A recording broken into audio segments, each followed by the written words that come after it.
छपड़ा गांव में हम लोग उठाया, वहाँ पे जो है ना कुछ लोग मिलके चोर चोर बोल के इसका ऊपर हमला किया है।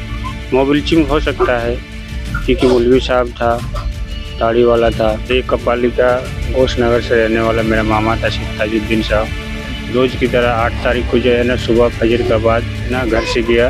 व्यापारी था एक, कभी बकरी लाता था, कभी सब्जी लाता था, ऐसे करके ज़िंदगी जिया करता था। कि पुलिस था कि उस चारों को कड़ी से कड़ी सजा दे, घर वालों को इंसाफ मिले। किसके हाथ में है इंसाफ का तराजू?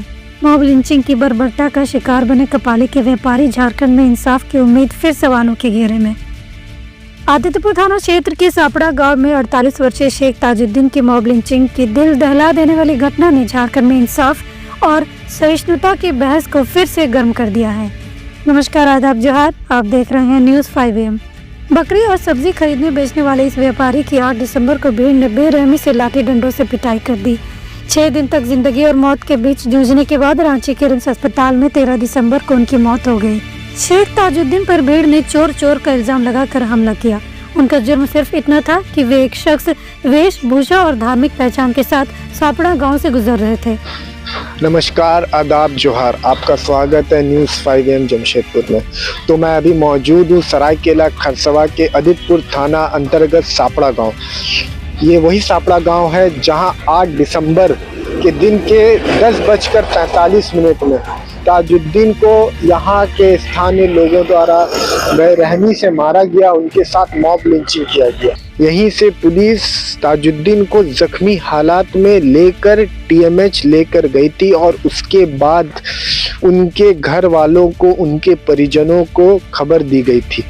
खबर ये दी गई थी कि उनका एक्सीडेंट हो गया है, आप TMH पहुँचे। जब वहाँ TMH पहुँचने के बाद उनके घर वालों ने, उनके परिजनों ने जब उनको देखा, तब पुलिस ने बताया कि उनके साथ कुछ अज्ञात लोगों द्वारा 4 से 5 लोग थे, जिनके बाद उनको मारपीट किया गया है और स्थानीय लोगों के द्वारा बताया गया कि यहाँ मारपीट हो रही है। तब आदित्यपुर थाना यहाँ पहुँची और यहाँ से उनको रेस्क्यू करके उन्हें छुड़ाकर TMH ले गई और उनको इलाजरत कराई।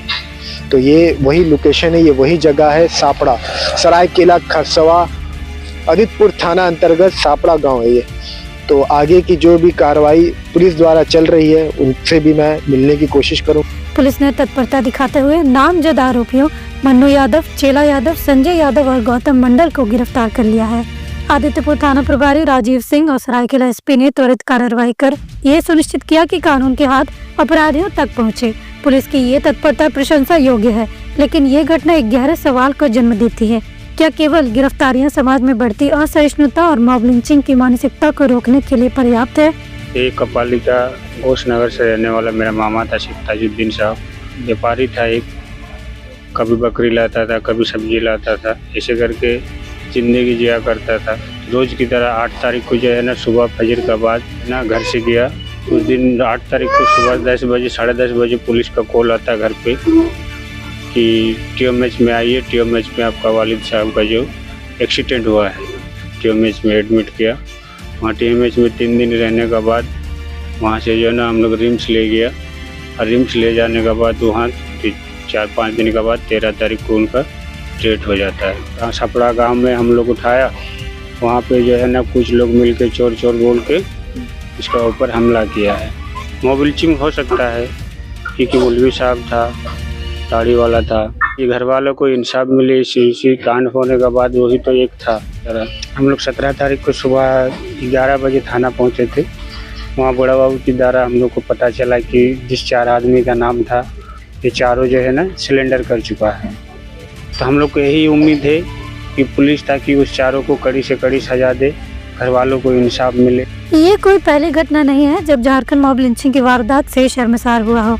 अक्सर ऐसे अपराधों को चोरी या अफवाह के नाम पर अंजाम दिया जाता है, लेकिन असलियत में ये घटनाएं धार्मिक और सामाजिक भेदभाव के जहरीले बीज की फसल है।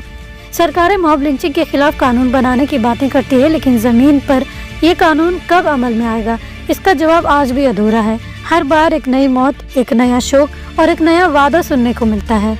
शेख ताजुद्दीन जैसे लोगों को केवल उनकी पहचान के कारण निशाना बनाया जाता है। एक समाज के तौर पर हमारी असफलता है। ये घटना हमें ये सोचने पर मजबूर करती है हम किस दिशा में जा रहे हैं। कानून को अपने हाथ में लेना, इंसानियत को ताक पर रखना और नफरत को बढ़ावा देना हमारी नैतिकता और सभ्यता को कमजोर कर रहा है। इस घटना में सरायकेला पुलिस और आदित्यपुर थाने की त्वरित कार्रवाई ने ये साबित किया है कि न्याय अभी भी जिंदा है। हालांकि जरूरत इस बात की है कि ऐसी घटनाओं पर सिर्फ कार्रवाई नहीं बल्कि रोकथाम के लिए भी ठोस कदम उठाए जाए। 8 तारीख को सपरा में एक व्यक्ति शेख ताजुद्दीन नामक व्यक्ति के साथ कुछ लोग मारपीट की घटना घटी थी। घटना के फलस्वरूप प्राथमिकी दर्ज की गई थी, जिसमें 4 नामजद अभियुक्त थे। चारों नामजद अभियुक्त वर्तमान में न्यायिक हिरासत में हैं और इस घटना के संदर्भ में पुलिस अन्य पहलुओं पर भी जांच कर रही है। शेख ताजुद्दीन का परिवार आज शोक में है और समाज एक बार फिर शर्मसार। सवाल ये नहीं है कि इस घटना में आरोपियों को सजा मिलेगी या नहीं, बल्कि ये है कि ऐसी घटनाएं कब रुकेंगी, कब हमारा समाज सहिष्णु बनेगा और कब इंसाफ का तराजू सबके लिए बराबर होगा। अब वक्त आ गया है कि मॉब लिंचिंग के खिलाफ सख्त कानून बने, नफरत की जड़ों को काटा जाए और इंसानियत को सबसे ऊपर रखा जाए, तभी शेख ताजुद्दीन की मौत व्यर्थ नहीं जाएगी।